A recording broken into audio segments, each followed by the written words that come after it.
يشهد المغرب تحولاً مهماً في مجال الصناعات الدفاعية من خلال توجهه نحو تصنيع الطائرات المسيرة محلياً بشراكة مع شركة بايكار. ويأتي هذا المشروع المرتقب بمدينة بن سليمان في إطار رؤية استراتيجية تهدف إلى تعزيز السيادة الصناعية والعسكرية للمملكة عبر تقليص الاعتماد على الاستيراد وتطوير قدرات محلية متقدمة. ومن شأن هذا المشروع أن يشكل نقلة نوعية، حيث سيمكن من تلبية جزء مهم من احتياجات القوات المسلحة من الطائرات بدون طيار، إلى جانب دعم عمليات المراقبة والاستطلاع بوسائل تكنولوجية حديثة. كما سيساهم في نقل المعرفة والخبرة إلى الكفاءات المغربية وخلق منظومة صناعية متكاملة تشمل التصنيع والصيانة والهندسة. ويعكس هذا التوجه رغبة المغرب في الاندماج ضمن الدول الصاعدة في مجال الصناعات الدفاعية، مع فتح المجال أمام الاستثمارات الأجنبية وتعزيز الشراكات الدولية في قطاع حيوي واستراتيجي.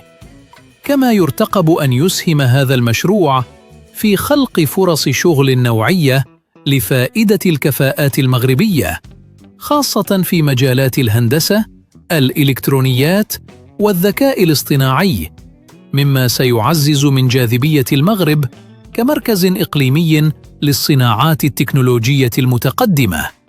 وسيكون لهذا التطور أثر إيجابي على منظومة البحث العلمي من خلال تشجيع التعاون بين المؤسسات الصناعية والجامعات ومراكز الابتكار.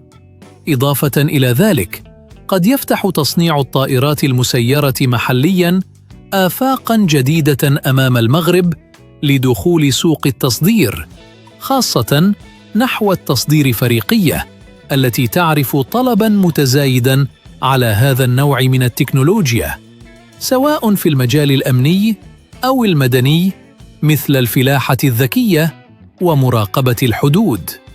ويأتي هذا المشروع في سياق دينامية وطنية شاملة تهدف إلى تطوير قاعدة صناعية قوية ومتنوعة، قادرة على مواكبة التحديات المستقبلية وتعزيز مكانة المغرب كفاعل إقليمي في مجالات التكنولوجيا والدفاع، مع الحفاظ على التوازن بين متطلبات الأمن والتنمية الاقتصادية. وفي هذا السياق ينتظر أن تعمل المملكة على تطوير منظومة قانونية وتنظيمية ملائمة لتأطير هذا القطاع الحيوي، بما يضمن الاستخدام المسؤول والآمن للطائرات المسيرة، سواء في المجالات العسكرية أو المدنية.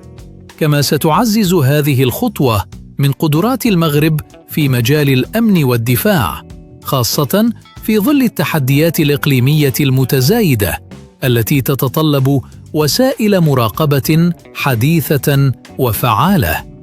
ومن جهة أخرى، قد يشجع نجاح هذا المشروع على إطلاق مبادرات صناعية مماثلة في مجالات تكنولوجية أخرى، مثل الصناعات الإلكترونية وأنظمة الاتصالات المتقدمة، مما سيساهم في تنويع الاقتصاد الوطني وتقوية استقلاليته.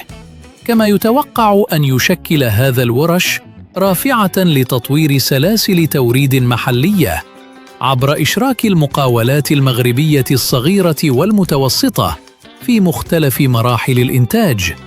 في المحصلة، يعكس توجه المغرب نحو تصنيع الطائرات المسيرة محلياً طموحاً استراتيجياً لبناء قوة صناعية متقدمة قائمة على الابتكار ونقل التكنولوجيا، وقادرة على المنافسة إقليمياً ودولياً، بما يعزز مكانة المملكة ويخدم مصالحها الأمنية والتنموية على المدى الطويل.